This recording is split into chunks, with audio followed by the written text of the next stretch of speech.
राज ठाकरे यांच्या घरी लाडक्या बाप्पाचं आगमन झालं। गणाऱ्याच्या दर्शनासाठी यावेळी उद्धव ठाकरे, रश्मी ठाकरे आणि आदित्य ठाकरेंसह आले होते। दर्शन आणि आरतीनंतर त्यांनी राज ठाकरे यांच्यासोबत 15 मिनिटं बंद दाराआड चर्चा देखील केली।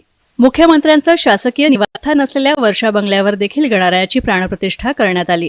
गणपतीचं विधिवत पूजन करून मुख्यमंत्री देवेंद्र फडणवीस यांनी स्वतः आरती केली आणि यावेळी संपूर्ण फडणवीस कुटुंब हजर होतं। आपल्या सगळ्यांना माहिती आहे की श्री गणेश आपले आराध्य दैवत आहे, ते आपले विघ्नहर्ता आहेत।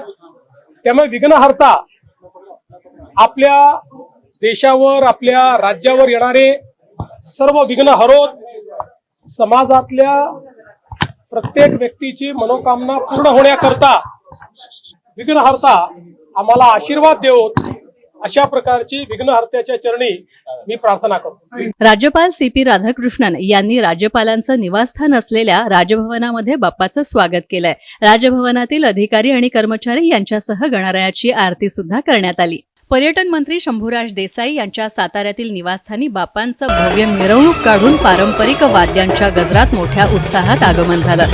शंभूराज देसाई यांनी गणपती बाप्पा मोरयाचा जयघोष करत पालखीतून गणरायांची मिरवणूक काढली आणि यावेळी उत्साहाचं वातावरण पाहायला मिळालं।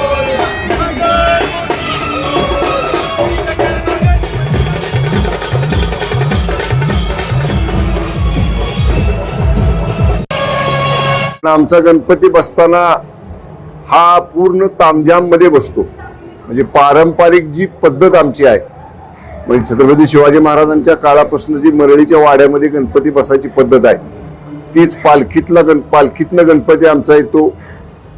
सर्व 12 बलुतेदार आपापल्या मानाप्रमाणे त्या पालखी सोबत असतात। अब्दागिऱ्या, छत्र्या, रखवालदार, ताश्या, या सगळ्या गोष्टी ह्या आज देखील आम्ही त्या पाळलेल्या आहेत। महसूल मंत्री चंद्रशेखर बावनकुळे यांच्या कोराडीमधल्या निवासस्थानी सुद्धा पर्यावरणपूरक पद्धतीनं गणरायाचं स्वागत करण्यात आलं। निसर्गापासून उपलब्ध होणाऱ्या गोष्टींपासून गणरायाच्या अवतीभोवतीची सजावट करण्यात आलेली आहे। पाना फुलांनी सजवलेल्या मंडपामध्ये गणरायाची मूर्ती स्थापित करण्यात आली। यावेळी संपूर्ण बावनकुळे कुटुंब हजर होतं। आम्ही आज आमच्या परिवाराने गणरायाला प्रार्थना केली आहे, सर्वांचं जीवन मंगलमय राहू दे आणि कुणाच्याही जीवनामध्ये अमंगल घटना घडू नये, अशी आम्ही प्रार्थना केली। आज आमच्या संपूर्ण परिवाराने गणरायाला नतमस्तक होऊन येणाऱ्या काळामध्ये यावर्षी शेतकऱ्यावर जे नुकसान झालं आहे, शेतकऱ्यावर जी आपत्ती आली आहे, अतिवृष्टी आली आहे, या अतिवृष्टीमध्ये आज शेतकऱ्यावर जी वाईट परिस्थिती निर्माण झाली अतिवृष्टीमुळे, त्यांनाही या अतिवृष्टीमुळे जे नुकसान झालं त्यांच्याही जीवनामध्ये समृद्धी येऊ दे, अशी गणरायाला प्रार्थना केली आहे। काही नाही, दरवर्षी आमच्याकडे गणपती आता 35 वर्षापासून आहे, तर आमचं डोक्यात 1 महिन्यापूर्वीपासून सुरूच असतं की यावर्षी काय थीम ठेवायची। तर यावर्षी आम्ही ठरवलं की निसर्गाला नैसर्गिक असं पूरक असं हिरवळ, जे आता जिकडे तिकडे खूप वातावरण खराब आहे, महाराष्ट्रात खूप दुष्काळ आलेला आहे, सगळीकडे पूरस्थिती झालेली आहे, सगळे संकटात आहे आणि त्याचबरोबर निसर्ग सुद्धा कुठेतरी कोपला आहे आणि त्यामुळे आणि प्लास्टिक वगैरे ह्या वापरामुळे आपल्या निसर्गाची खरंच खूप हानी झाली आहे। तर त्यामुळे आम्ही यावर्षी नैसर्गिकरित्या जे जे काही वापरता येईल ते वापरून आम्ही इको फ्रेंड, गणपती तर आमचा दरवर्षी मातीचा असतो, आम्ही साडू माती किंवा ते जिथलं प्लास्टिक हे वापरत नाही। राज्याचे कृषी मंत्री दत्तात्रय भरणे यांनी देखील आपल्या घरी गणरायाची स्थापना केली आहे। यावेळी बाप्पाच्या समोर शेतात पिकवलेला सर्व भाजीपाला, फळं, कडधान्य यांची आरास करण्यात आली। तसंच शेतकऱ्यांना चांगले दिवस येऊ देत असं साकडं सुद्धा बाप्पाकडे भरणेंनी घातलं। माझ्या घरी प्रत्येक वर्षी गणपती, तुम्हाला माहिती आहे की गणपतीचं बाप्पाचं आगमन होत असतं आणि आज राज्यातील सगळ्याच ठिकाणी गणरायाचं आगमन होतंय। आजच्या या शुभ दिवसाचं, आज गणरायाच्या आगमनाच्या निमित्तानं मी राज्यातील सर्वच माझ्या बांधवांना मी आजच्या गणरायाच्या आगमनाच्या शुभेच्छा देतो आणि विशेषतः राज्याचा कृषी मंत्री म्हणून आज माझ्या घरी आज हा गणपतीचं आज आगमन झालेलं आहे. या गणपतीच्या राईत एक त्यांना परमेश्वराला एक साकडं घालतो की येणारं वर्ष हे आमच्या सगळ्यांसाठीच, विशेषतः राज्याचा कृषी मंत्री म्हणून माझ्या शेतकऱ्यांसाठी हे येणारं वर्ष चांगलं जावं. माझ्या शेतामध्ये असणाऱ्या शेतकऱ्यांच्या शेतामध्ये चांगल्या प्रकारचं पीक, फळ किंवा कुठल्याही गोष्टीमध्ये त्याला चांगल्या प्रकारे त्याचं उत्पादन व्हावं आणि त्याला चांगलं उत्पन्न मिळून माझा शेतकरी राजा सुखी व्हावा, हे असं मी साकडं आज गणपतीरायाला घातलेलं आहे.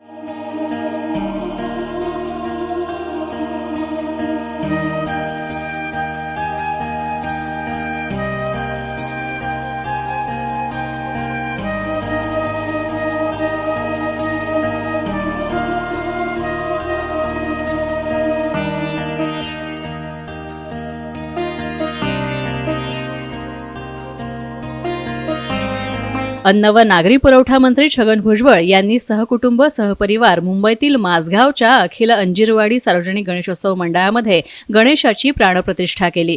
यावेळी भुजबळ यांनी सर्वांना गणेशोत्सवाच्या शुभेच्छा दिल्या.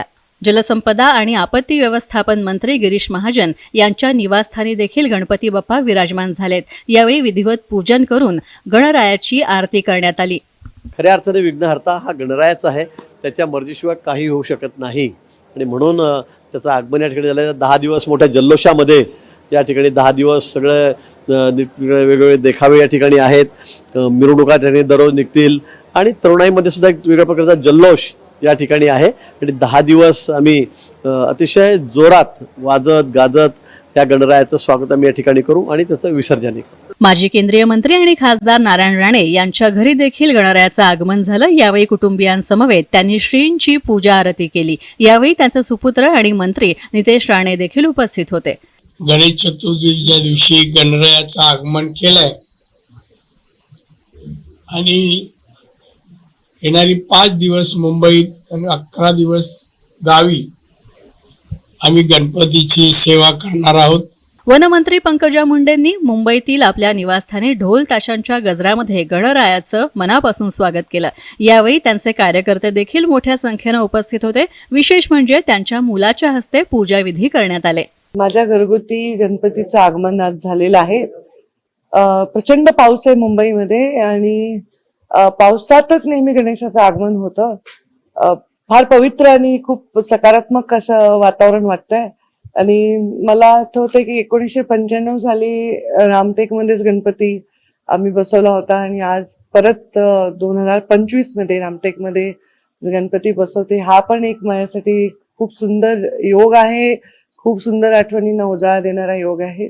बाप्पाच्या चरणी हीच प्रार्थना करेन की पूर्ण वर्ष येणारं सर्वांसाठी सुख समृद्धी समाधानाचं जावं. मंत्री संजय राठोड यांच्या निवासस्थानी देखील जल्लोषात गणरायाचं आगमन झालं. ढोल ताशांच्या गजरामध्ये बाप्पाचं स्वागत करण्यात आलं. विधिवत पूजा अर्चा करून गणरायाची प्राणप्रतिष्ठा करण्यात आली. यानंतर राठोड यांनी सहपरिवार गणरायाची आरती केली.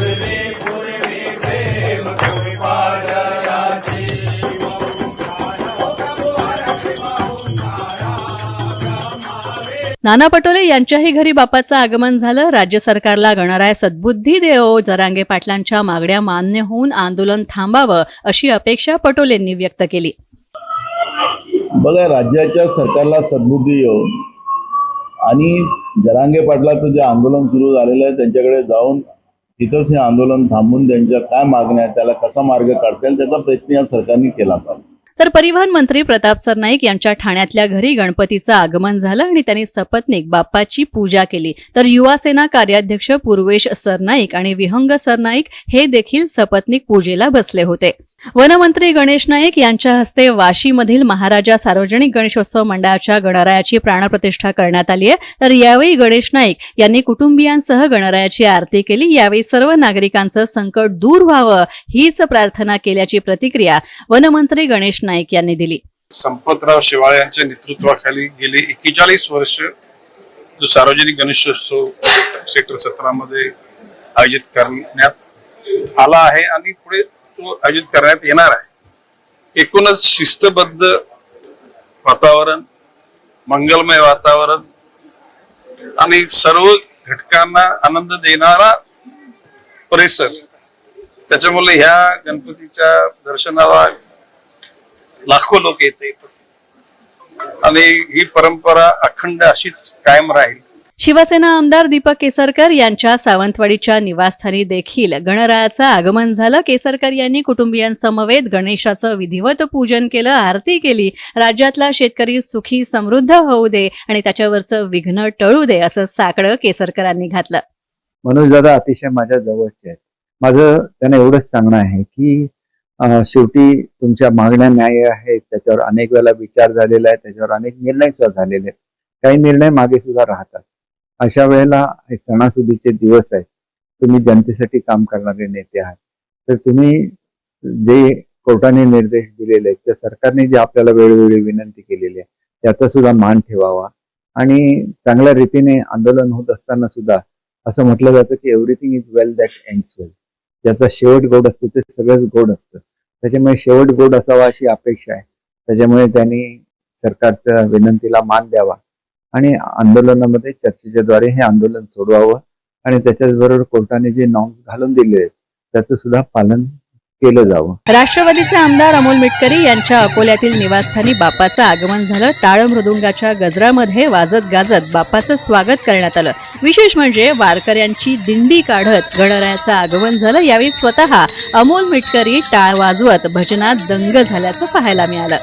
पर्यावरणपूरक गणेशोत्सव हा महाराष्ट्राला निश्चितच पुढचा आशादायी किरण असल्यामुळं आम्ही पर्यावरणपूरक गणेशोत्सवाच्या निमित्तानं यावर्षी सुद्धा बाप्पाचं गेल्या 5 पिढ्या माझ्याकडे ते आगमन असतं आणि आज भक्तिमय वातावरणामध्ये ते आगमन सुरू आहे. बाप्पाकडे साकडं हेच आहे की शेतकऱ्यावरचं जे काही अवकाळीचं संकट आहे ते संकट लवकर दूर हो आणि महाराष्ट्र सुजलाम सुफलाम राहो.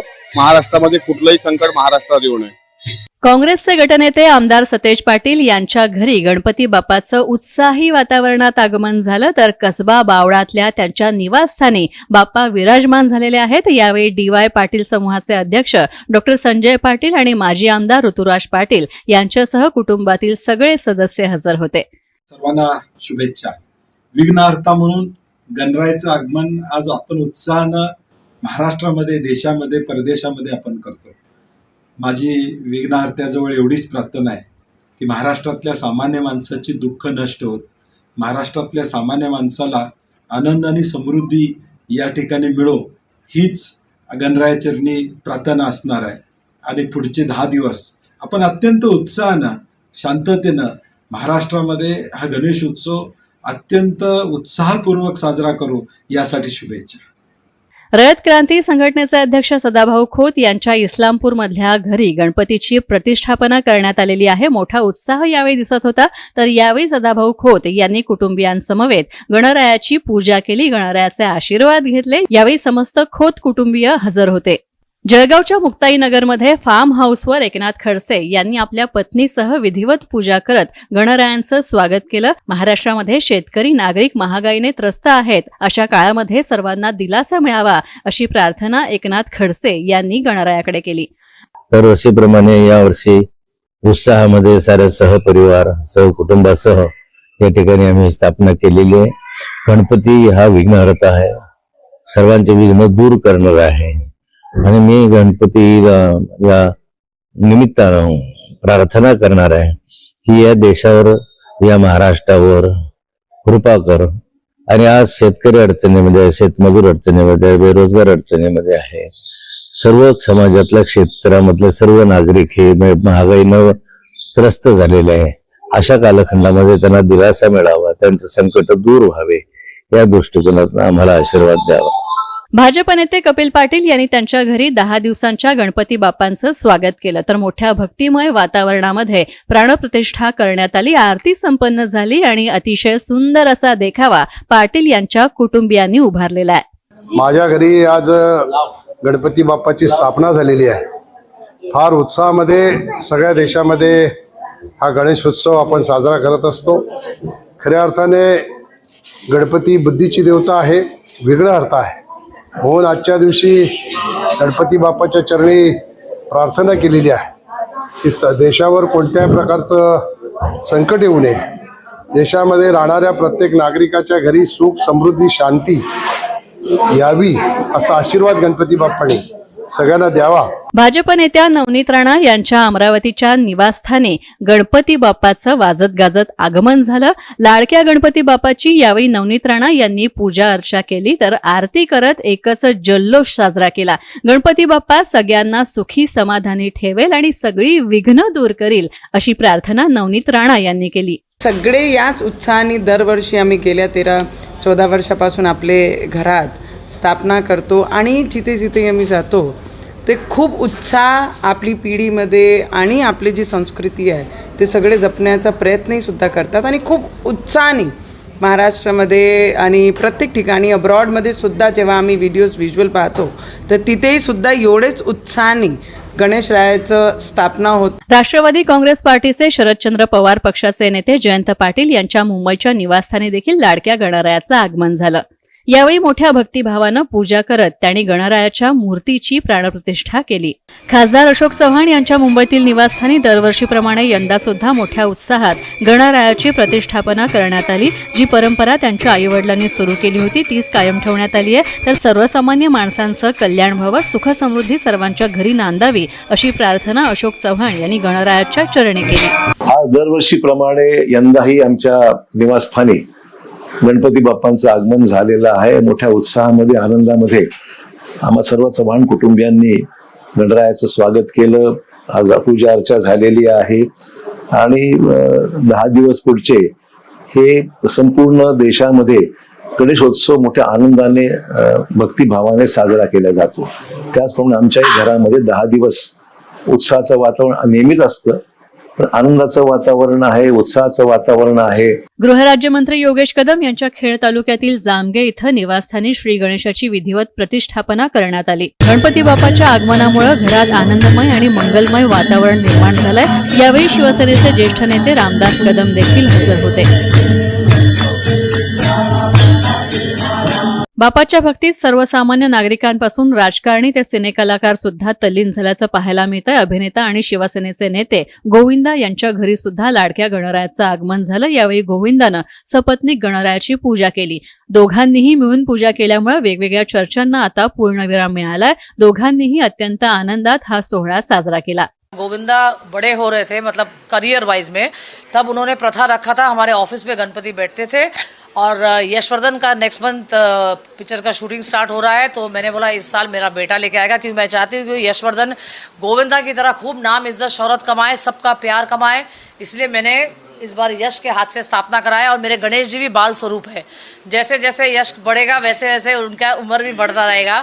तो मैं चाहती हूँ कि आप लोग सब बहुत प्रेम दे मेरे बेटे को, जिस तरह आप लोगों ने मेरे पति को प्रेम दिया गोविंदा को, और मेरे यशवर्धन को भी आप बहुत प्यार दे, यही मेरी आशा आहे. केंद्रीय मंत्री नितीन गडकरी यांच्या नागपूर येथे निवासस्थानी गणरायाचं आगमन झालं. आज दिवसभर केंद्रीय मंत्री नितीन गडकरी हे दिल्लीला होते, मात्र संध्याकाळी नागपूरच्या निवासस्थानी गणरायाच्या आगमनाच्या वेळी ते हजर झाले. सर्व क्षेत्रामध्ये ज्ञानाचं महत्व आहे आणि ज्ञानाच्या आधारावरच आपण विश्वगुरू बनू शकतो. ज्ञान, विज्ञान, तंत्रविज्ञान याच्या आधारावर आपल्या देशाची प्रगती आणि विकास झाला आपण नक्कीच विश्वगुरू बनू शकतो आणि ज्ञानामुळे आपली गरिबी, भुकमरी, बेरोजगारी दूर होऊन आपण सुखी, समृद्ध आणि संपन्न राष्ट्र बनू.